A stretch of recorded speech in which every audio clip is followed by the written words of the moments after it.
Assalamualaikum warahmatullahi wabarakatuh. Alhamdulillahi rabbil alamin. Wassalatu wassalamu ala ashrafil anbiya'i wal mursalin wa ala alihi wa ashabihi wa man tabi'ahum bi ihsanin ila yaumiddin. Rabbi shrah li sadri wa yassir li amri wahlul 'uqdatam min lisani yafqahu qawli. Wala hawla wala quwwata illa billahil 'aliyyil 'azim. Allahumma yassir wa la tu'assir wa tammim bil khair. Yang saya kasihi Fadil Tuan Pengerusi Majlis, yang saya hormati Al-Fadil Tuan Imam, seluruh ahli jawatan kuasa Fatahur Rahman, semoga diberikan rahmat oleh Allah Subhanahu wa taala. Alhamdulillah, syukur kita kepada Allah Subhanahu wa taala. Dengan limpah kurnia kita dapat sama-sama pada malam yang bahagia ini untuk kita membicarakan tentang berkenaan dengan agama kita, membicarakan tentang diri kita sebagai seorang hamba kepada Allah Subhanahu wa taala, yang kita ini hidup di atas dunia ini sebelum kita menuju kepada akhirat. Kerana dunia itu ialah merupakan jambatan kita untuk sampai kepada akhirat. Pada malam ini saya nak bicarakan tentang berkenaan dengan dunia dan cabaran kepada kita apabila kita hidup di atas dunia ini. Apabila kita hidup di atas dunia, kita akan sampai ke akhirat. Semacam itu juga orang yang hidup, dia mesti mati. Kalau kita tak nak mati, kita tak perlu hidup. Sebagaimana juga setiap orang yang hidup di atas dunia, dia akan sampai ke akhirat. Maka di sana penilaian kitalah yang perlu kita gunakan. Lebih-lebih lagi kita adalah insan yang Allah Ta'ala jadikan. Inni ja'ilun fil ardi khalifah. Allah Ta'ala jadikan kita ini ialah merupakan khalifah. Dan kita adalah merupakan makhluk Allah Subhanahu wa Ta'ala yang paling terbaik. Laqad khalaqnal insana fi ahsani taqwim. Allah Ta'ala menjadikan kita ini merupakan sebaik-baik kejadian.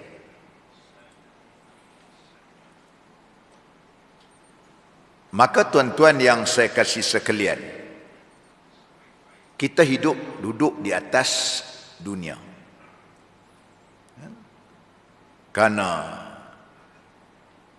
dunia ini bagi orang yang beriman, dia tahu nilaian keadaan dunia ini.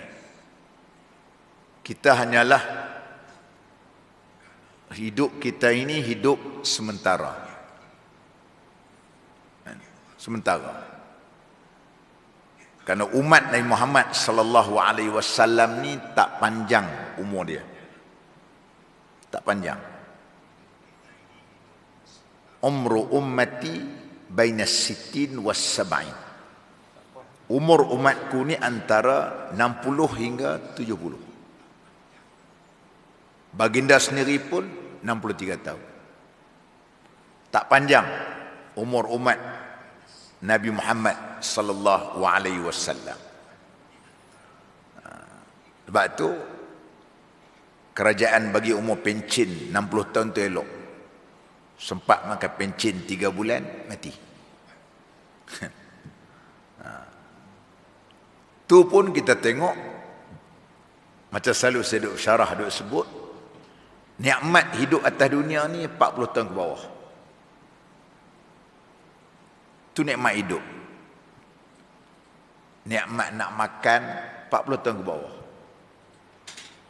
Mari 40 tahun ke atas tu orang panggil dah satu borderline.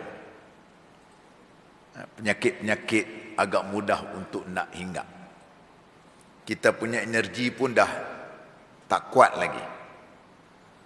Kalau dulu saya diingat waktu 40 tahun ke bawah, kadang-kadang kita pergi ceramah ke 12 malam, balik 3 jam drive boleh lagi. Sekarang dah tak boleh. Sekarang setengah jam dah kolek. Tak boleh lagi. Faktor umur. Makan pun sama. Dulu waktu kita hidup muda-muda dulu, makan orang panggil apa? Lalu makan. Sekali hadap makannya. Balik daripada library, maktabah, roti canai tiap-tiap malam, nasi lemak tiap malam. Pukul 11 malam, 12 malam makan. Sekarang dah tak berani. Tak berani makan. Tuhan dah tarik nikmat. Nampak? Tu nikmat, kita kata nikmat hidup ni Tuhan sudah tarik kepada kita. Justru itu kita nak menilaikan dunia ni macam mana. Sebab tu Nabi SAW menyebut dalam riwayat daripada Muslim daripada Abu Sa'id Al-Khudri radhiyallahu anhu. Qala Nabi SAW, Nabi menyebut, dia kata, inna dunya hulwatun khadiratun wa anna Allah mustakhlifakum fiha fayanzur kaifa ta'malun fattaqud dunya wattaqun nisa fa inna awwala fitnati bani Israel kanat fin nisa atau kama qala. Nabi kata dunia ini hulwah, manis dan hijau, khidrah. Allah Ta'ala berikan kepada kamu semua itu tadi, dan dia tengok apa yang kamu gunakan dunia ni tadi. Naklah kamu takut dunia dan juga takut berkenaan dengan fitnah wanita. Sesungguhnya perkara yang awal fitnah kepada Bani Israel ialah perempuan. Nabi menggambarkan tentang dunia ini hulwah, manis dunia ni. Tidak ada seorang pun yang tak suka manis. Semua orang suka manis, terutama orang kecil manis. Memang cukup suka manis. Saya ingat arwah ayah saya. Dia kecil manis. Kalau kakak saya buat air dia, ayah saya ni minum Melo. Dia sekali beli Melo timsal. Pagi Melo. Saya ingat sehari 4-5 gelas Melo dia. Melo minum. Kak saya buat, dia kata tak sedap. Pasal kak saya kontrol gula. Ada anak kak saya tu, dia kata buat sedap. Pasal budak, dia bubur gula, beri manis sedap. Mak saya makan manis. Tapi mak saya ni memang dia buat air, kita tak boleh minum air dia. Tapi mak saya tak kecil manis. Tak kecil manis. Mak saya ni tak sakit pun, alhamdulillah. Dia meninggal tu memang sakit mati. Umur 80 tahun. Dia tak pernah kata sakit urat, sakit apa semua. Apa tidaknya makan pantang. Air tak minum. Mak saya. Dia kata air jahat. Kita siang malam air. Mak saya setahun lepas pantang, lepas beranak, dia tak bagi makan Mi, laksa, mak saya tak makan. Anak menantu, seorang pun tak ikut. Siapa nak ikut? Setahun tak pergi makan. Sebab tu, kita tengok isteri kita. Semua ni sakit urat. Semua. Makan. Tak jaga. Mak saya jaga. Mak saya, alhamdulillah. Nak sebut, nak ceritanya ayah saya. Dia makan manis. Masa kecil manis. Orang yang kecil manis ni memang suka makan manis. Sebab tu dunia ni pun manis. Nabi sebut hulwah, manis, khidrah, hijau. Yang kata dunia ni hijau yang menarik, yang menawan. Yang kata hijau ni khidrah. Dan sebenarnya Allah Ta'ala beri kepada kita semua ni, itu ialah dia nak tengok bagaimana kaifa ta'malun, bagaimana kamu gunakan dunia tadi. Dunia, tak ada dunia, kita tak boleh untuk nak infak, nak zakat. Ni kita nak bantu orang banjir ni. Kalau tak ada duit, tak ada dunia, macam mana nak bantu orang? Tak ada dunia, duit, macam mana kita nak buat masjid? Macam mana kita nak bina rumah anak yatim, nak bina pusat pengajian, nak bantu orang susah, macam mana nak bantu? Tak ada dunia, macam mana kita nak wakaf, nak keluar zakat? Tu Allah Ta'ala kata, nak tengok kaifa ta'malun, macam mana kamu gunakan dunia tadi. Dunia yang ada kepada kita ini, nak tengok macam mana kita gunakan dunia tadi. Narik dunia ni, kita tahu. Tapi Allah Ta'ala berikan kepada kita ini ialah nak tengok kaifa ta'malun, bagaimanakah kamu gunakan dunia ni tadi. Dan Nabi kata fattaqud dunya wattaqun nisa, awas dunia dan awas wanita. Kerana awal-awal fitnah kepada Bani Israel ini ialah perempuan. Perempuan ini, dunia dikait hubungkan dengan wanita. Karena awal, fa inna awwala fitnati Bani Israel kanat fin nisa, iaitu fitnah yang awal, ujian yang awal kepada Bani Israel ialah perempuan. Hubungkan, itu kita gambarkan. Kadang-kadang manusia dia boleh tahan ujian duit ringgit, dia tolak, tapi belum tentu perempuan. Kalau almarhum ayah saya yang seorang tok guru, dia kata perempuan ni duk iman lain, dia kata. Perempuan ni iman lain. Ujian wanita. Wasaknya kadang-kadang kita ni kerana perempuan. Fitnah, ujian wanita. Orang uji kita dengan wanita. Dia tahu duit dia tak makan, tapi dia ni ada kelemahan.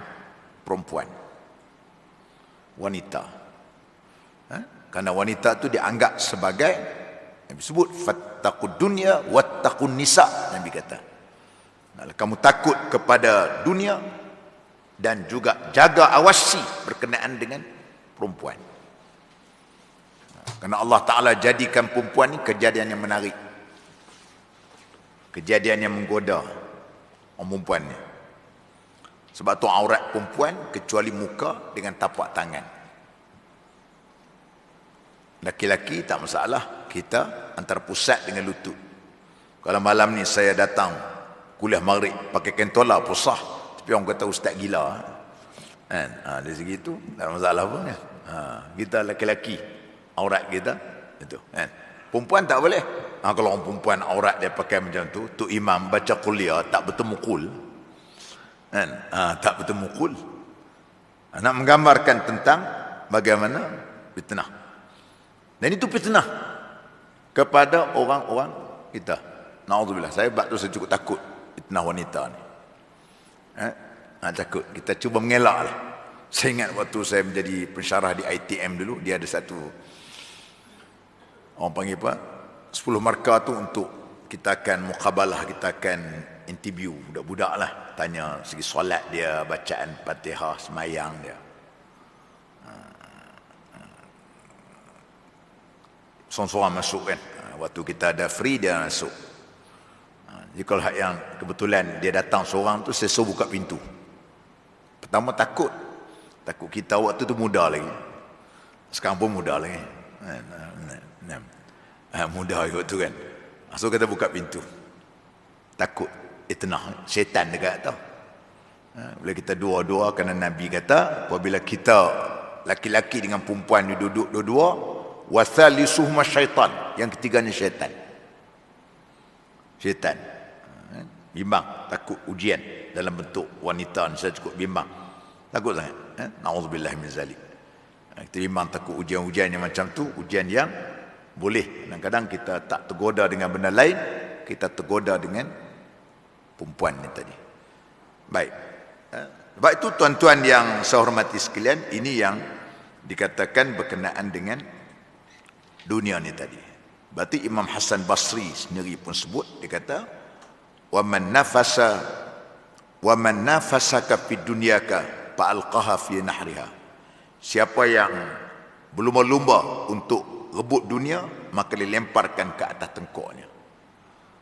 Kalau kita duduk berlumba-lumba untuk dunia kita, maka kata Imam Hasan Basri, dunia itu akan lemparkan atas tengkuk kamu. Dan siapa yang berlumba-lumba dalam agamanya, panafisuhu fihi, maka dia akan dapat nafasuhu, dia akan dapat dunia ni, akhir agamanya tadi. Kalau kita berlumba-lumba dalam agama, maka kita akan perolehi agama kita tadi. Siapa yang berlumba-lumba pula untuk kepada dunia, maka dunia itu akan dilemparkan di atas tengkuk, dia dapatlah. Jadi sebab itu tuan-tuan yang saya hormati sekalian, dalam hal seperti begini, maka kita dapat lihat bagaimana dunia ini dia macam seolah-olah macam pisau lah dunia ni. Pisau boleh digunakan untuk potong sayur, potong benda baik. Kalau kita nak buat jahat pun guna pisau juga. Kita boleh bunuh orang, na'udzubillah min zalik. Boleh guna belaka. Dua-dua itu orang kata ada baik, ada buruk. Dunia kita pun sama. Dunia pun sama.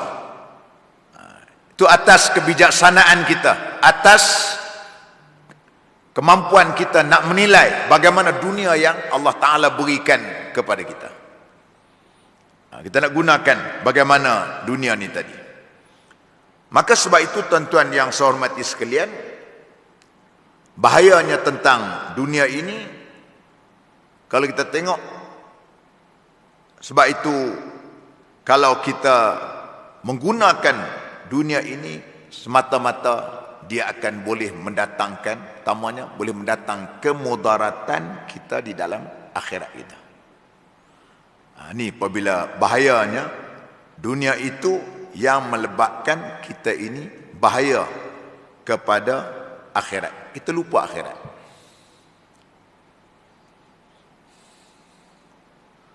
Akhirat saya pun banyak ingat dunia pada akhirat. Teringat akhirat sikit, bagi kuliah tuan-tuan ya. Lepas keluar surah sikit, banyak ingat dunia pada akhirat. Tu kadang-kadang ada orang marah, dia kata apalah dalam kuliah ni asyik-asyik cakap bab akhiratnya, cuba cakap bab dunia sama kan. Lah. Tempat lain kita cakap dah bab dunia. Tempat inilah kita nak cakap tentang akhirat sikit. Nak peringat sikit, termasuklah diri saya sendiri. Kita lebih banyak ingat dunia, pasal dunia tu semua kita ingat. Sebab tu yang katakan dunia ni dana yadnu, main dekat. Dunia dekat, botol ni dunia, mikrofon ni dunia, iPad ni dunia, jam dunia, spek mata dunia, isteri kita dunia, benda nampak depan mata kita, dunia ni yang nampak. Lawan kepada dunia ni akhirat. Nama apa akhir? Akhir, hujung, tak nampak. Yang kita tak nampak berkenaan dengan akhirat ni tadi. Sebab tu orang lupa. Termasuklah saya sendiri ustaz pun lupa. Kita lupa akhirat. Sebab itu bila kita duk peringat benda ni kurang-kurang dalam setengah jam, 40 minit kita beri pada orang, teringat sikit berkenaan akhirat. Kita datang ke surau masjid, teringat akhirat. Tengok muka tuan-tuan, teringat akhirat sikit. Kalau kita duk jumpa dengan orang-orang yang tak ingat akhirat, kita berlupa. Bersembang dengan kawan-kawan kita yang lain, kita katakan bukan dalam surau masjid, bincang bercakap berkenaan dengan hal-hal dunia, tak ingat akhirat, tak ingat mati pun, benda-benda macam tu. Oleh itu kita katakan tadi, apabila kita hambat kepada dunia ini, menjadikan kita, sehingga kan kita adalah orang yang lupa berkenaan dengan hal-hal yang berhubung kait dengan soal akhirat.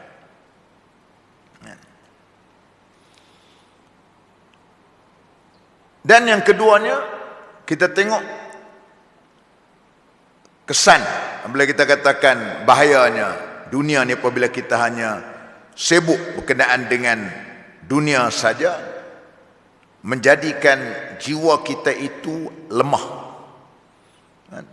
dan fizikal kita itu asyik kita membincangkan berkenaan dengan kehidupan dunia. Jiwa kita lemah berkenaan lupa berkenaan akhirat, dan fizikal kita ni hanyalah kita fikir berkenaan dengan dunia saja. Allah Ta'ala bagi, tuan-tuan, dia bagi. Sebab Allah Ta'ala sebut dalam surah Hud ayat 15 hingga 16, man kana yuridu dunya wa zinataha nuwaffi ilaihim a'malahum fiha wa hum fiha la yubkhasun. Ulaika alladhina laysa lahum fil akhirati illa an-nar wa habita ma sana'u fiha wa batilum ma kanu ya'malun.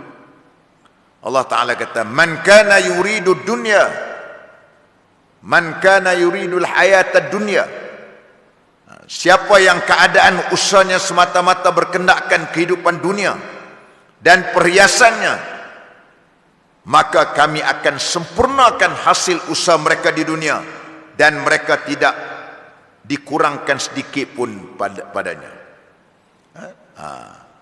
Dan mereka lah orang-orang yang tidak ada baginya pada hari akhirat kelak selain daripada azab neraka, dan pada hari itu gugurlah apa yang mereka lakukan di dunia, dan batallah apa yang mereka telah kerjakan. Kita buat di atas dunia ini, Allah Ta'ala bagi.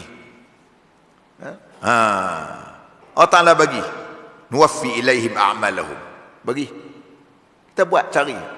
Sebab tu kadang-kadang orang kata apa, jangan ustaz, tengok orang kafir kaya daripada kita, tengok ustaz, dia tu semayang tidak, minum arak, berzina, kaki perempuan berniaga lebih untung daripada kita. Allah Ta'ala bagi, tak masalah. Tapi kena ingat lah, ulaika alladhina laysa lahum fil akhirah, pada mereka tidak adanya habuan di akhirat. Jangan pula tuan-tuan kata, kalau aku tu ustaz, macam mana kita susah. Bukan begitu. Ada seorang sahabat Nabi, dia datang jumpa dengan baginda sallallahu alaihi wasallam. Dia kata, ya Rasulullah, boleh tak aku ni nak bahagia di akhirat saja, dunia aku tak nak? Nabi kata tak boleh. Nabi bagi doa pada dia, Rabbana atina fid dunya hasanah wa fil akhirati hasanah wa qina azabannar. Minta kepada Allah Ta'ala mendatangkan kebaikan di dunia dan juga di akhirat. Minta kebaikan dunia akhirat. Kita tak nak kita kata bahagia di akhirat saja, tidak. Bukan kita katakan kita hanya nak akhirat saja, dunia kita tak nak, tak betul. Sebab tu Allah Ta'ala sebut dalam Quran ni, kata apa? Fa idza qudiyatis salatu fantashiru fil ardi wabtaghu min fadlillah. Bila selesai daripada kamu menunaikan sembahyang, maka hendaklah kamu bertebaran atas muka bumi ini untuk cari rezeki. Islam larang manusia yang malas. Tak boleh manusia malas. Sebab tu kita katakan di Malaysia ni, kalau orang kata dia tak ada kerja, dia tak ada, tak betul. Jangan dipikir bila sebut kerja ni nak kena makan gaji dengan orang kerajaan atau swasta. Banyak kerja-kerja kita nak kerja. Mana rezeki tu ada. Ada, kita katakan. Yang penting bergerak tulang empat kerat. Kerana kita ni tuan-tuan, selagi kita hidup, Allah Ta'ala beri kepada kita rezeki. Kita mati itu rezeki kita lengkap dah.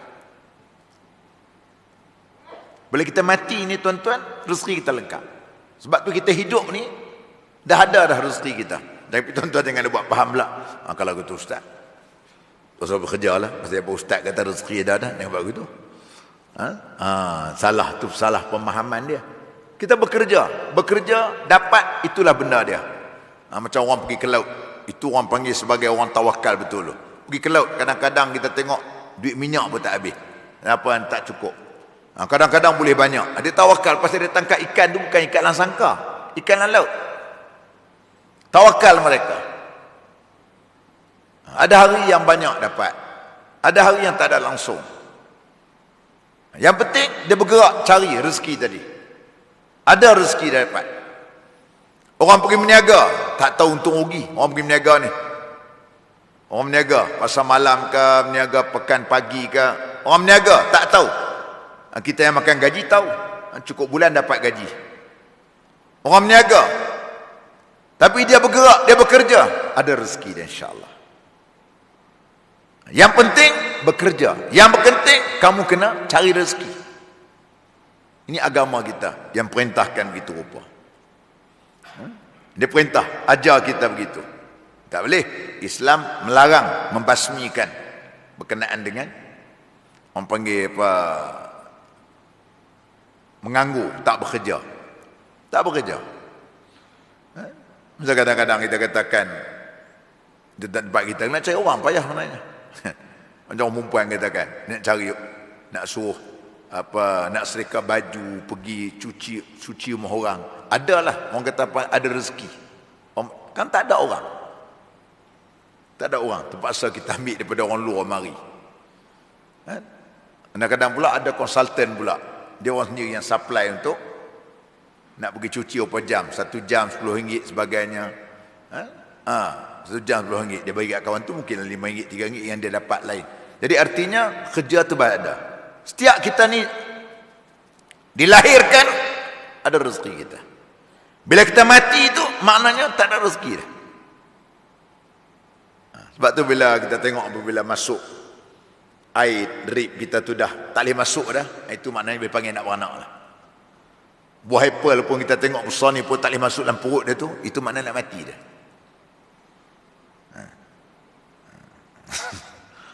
Sebab tu kat saya kadang-kadang rumah saya, kadang dia kata gua saya nak keluar ceramah nak ke mana, dia kata dia sakit demam ke mana, tak apa, dia kata boleh makan lalu lambat mati, dia kata. Nak sebutnya kita apabila makan boleh makan lagi tu okey lagi lah, lambat mati dia lah. Tapi kalau tak makan, nak makan itu artinya dah, orang kata apa, kita akhir hayat kita tu sudah tidak ada lagi. Artinya rezeki kita tetap ada, rezeki ada. Allah Ta'ala jadikan begitu. Yang penting kita katakan tadi, kita bekerja. Jangan kita tidak anggap kita nak cari rezeki, kita nak kira apa, nak dapat, tak kira halal haram, tak boleh lah. Kerana kita akan dapat, tapi kita di akhirat nanti Allah Ta'ala bersebut ulaika allazina laysa lahum bil akhirah illa an-nar. Di akhirat nanti mereka tak ada dapat, melainkan mereka dapatnya ialah neraka. Nak yang mana? Nak yang mana? Kita nak segera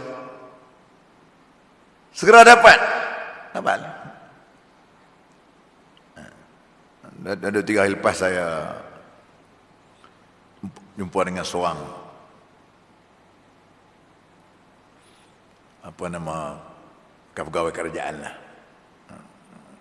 Saya tengok umur dekat 80 tahun lah. Boleh drive kereta elok, badan steady. Tengok dia.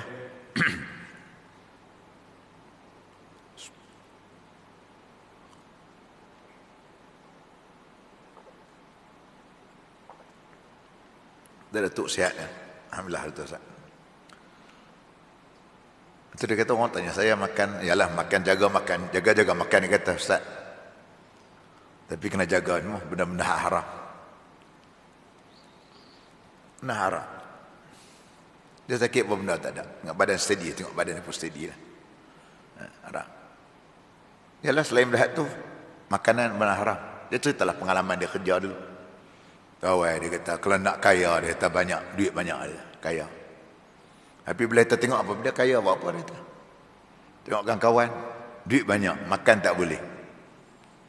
Tuhan timpa atas dunia lagi. Timpa atas dunia lagi. Duit banyak, dah dapat daripada harta tak betul. Nak buat apa? Betul juga. Kita cari untuk orang, tinggal anak bini, lepas tu pula bergaduh pula anak-anak pula. Harta tak berkat ni jadi gitu lah. Jadi gitu lah. Orang tak kata tengok, ada anak saman pak, anak saman mak. Cuba cek tengok, harta mana dia dapat. Tarik dengan apa dia sebut tadi tu. Dia kata betul lah. Memang saya tengok dia tu, dia kata dia cerita saya malah saya tak nak beritahu lah dia pun tempat dia kerja. Kita boleh sedap, tak ada masalah apa saya kan, pencen dia tak cukup apa, cukup rumah tak ada hutang apa semua, hidup pun selesa semua, tak ada apa. Boleh pergi surau masjid dia kata. Dia kata, tak ada apa. Cukuplah makan dengan hak mana ada tu. Dia sebut dia cerita. Itu contoh kita nak katakan tadi. Betul, awak boleh. Bukan tenang, jiwa tak tenang. Orang makan harta tak betul ni, jiwa akan tenang. Hidup rasa sentiasa bersalah. Tengok lampu JKR. Duduk tengah jalan, dia ingat polis roadblock kita. Jadi kita muka kita salah. Tengok kereta polis. Kereta putih, bukan kereta polis pun, kereta putih. Kita nak tangkap, polis nak mari tangkap kita, SPN tangkap kita. Berarti kita bersalah. Hidup dalam keadaan yang tak ni. Nak buat apa? Dunia pun tak tenang. Akhirat tak tengok dah. Ulaikal ladzina laisa lahum fil akhirah illan nar. Di akhirat besok tak ada habuan melainkan ialah kamu akan dapatnya ialah neraka. Nak buat apa? Itu yang kita katakan tadi, ialah benda-benda yang seperti begitu nak menggambarkan tentang apabila kita katakan dunia ini dia menjadikan manusia itu dia kasihkan sehingga lemah jiwa dia untuk nak melakukan benda-benda yang kebaikan tadi. Yang ketiganya ialah kita tengok bagaimana ada kata-kata sahabat. Ada yang setengah katakan ini merupakan kata-kata Sayyidina Ali. Ada yang katakan kata-kata daripada Imam Hasan Basri. Dia sebut berkenaan dengan hubbud dunya ra'su kulli khati'ah. Yang dikatakan kasih kepada dunia ini merupakan kepala punca kepada kejahatan. Betul pun kan? Apabila manusia yang dia buat sebegitu rupa, maka dia akan menjadikan dia adalah orang yang kasih kepada dunia itu, punca kepada kejahatan. Punca itu tadi, punca manusia jahat, punca dia kasih kepada dunia.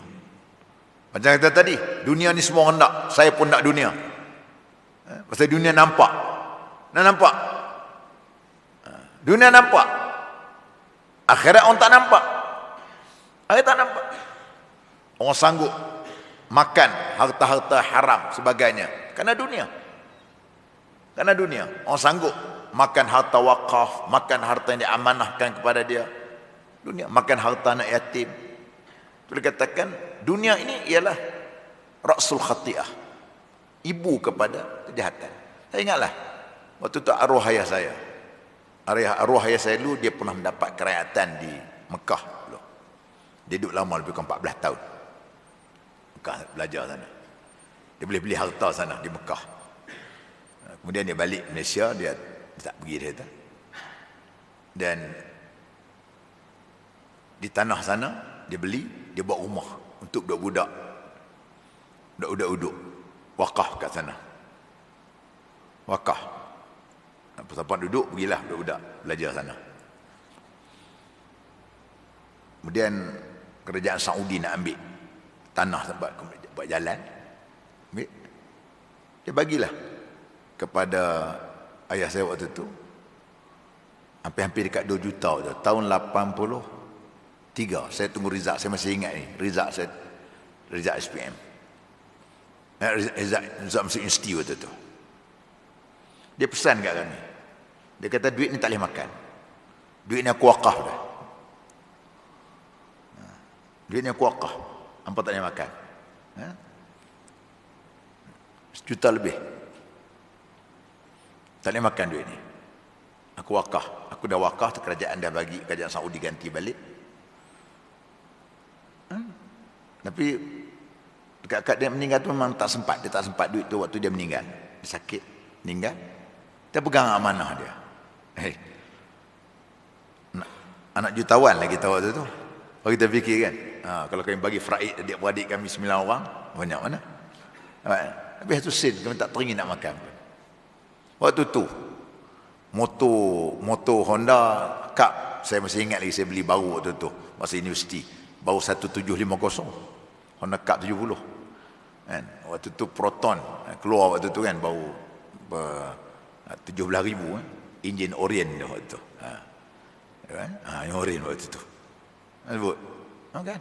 Kalau kita nak fikir tengok siapa ayah kita didik kita duit, kalau kita makan siapa nak, kerajaan bukan nak larang apa, duit daripada Saudi mari. Kalau kita nak makan, nak ambil duit, tapi seorang pun tak ada teringin ada. Semua tauzik kita bagi usaha sekolah, bagi kepada buat asrama budak-budak suruh Malaysia lah, minta bagi duit tu. Jadi kita tahu ayah kita ajar kita, didik kita dengan duit macam tu. Tahun 70 atau 80 3 waktu tu.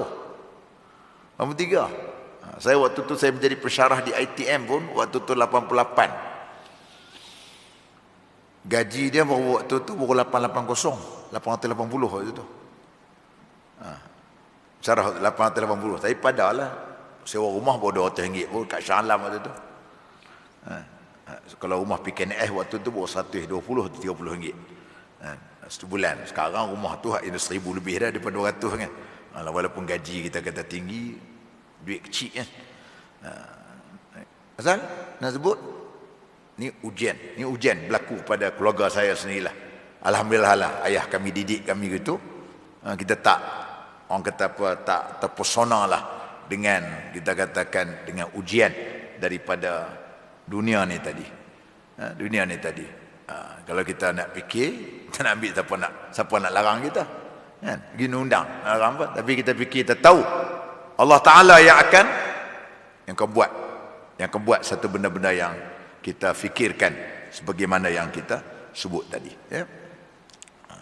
Sebab itu dia tuan-tuan kena ingat, satu lagi ialah dunia ni tuan-tuan menjadikan manusia ni sentiasa muda. Akhir dunia ni Nabi sebut dalam hadis ya, diriwayatkan daripada Bukhari, sebut, dia kata apa, la yazalu qalbu kabiru syabban fi ithnataini fi hubbid dunya wa tulil amali.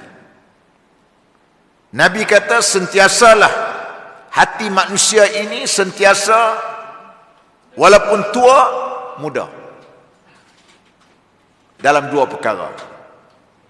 Yang pertama ialah hubbid dunya, iaitu fi hubbid dunya, dalam kasih kepada dunia. Yang kedua, berangan panjang. Yang ini muda manjang tuan-tuan. Bak dunia ni muda manjang. Sakit macam mana pun, mata tak pernah nampak, duit kenal. Duit kenal lagi. Kita RM5 dengan RM50 tu dia tahu beza. Bak duit ni, daripada budak sampai tua, bak duit ni.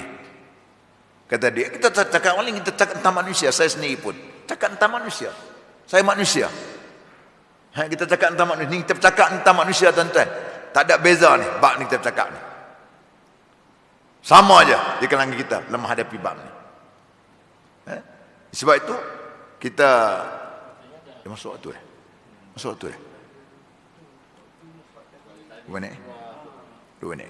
Sebab tu tuan-tuan, bab dunia ni sama aja. Bab dunia ni. Tuan-tuan kiralah apa status awak ke, kedudukan macam mana ke. Ni kita bercakap ni tentang dunia. Yang hak bercakap ni Nabi. Nabi bercakap. Nabi sungguh. Nabi sungguh. Bila kita cakap tentang baginda sallallahu alaihi wasallam ni, sungguhlah. Baginda, hak dia bercakap tu betul. Nabi tak pandang tentang dunia ni. Baginda dia tidak ada benda yang dia tinggalkan kepada anak-anak dia, sebagainya, tak ada benda-benda yang mewah gitu. Nabi cakap ni.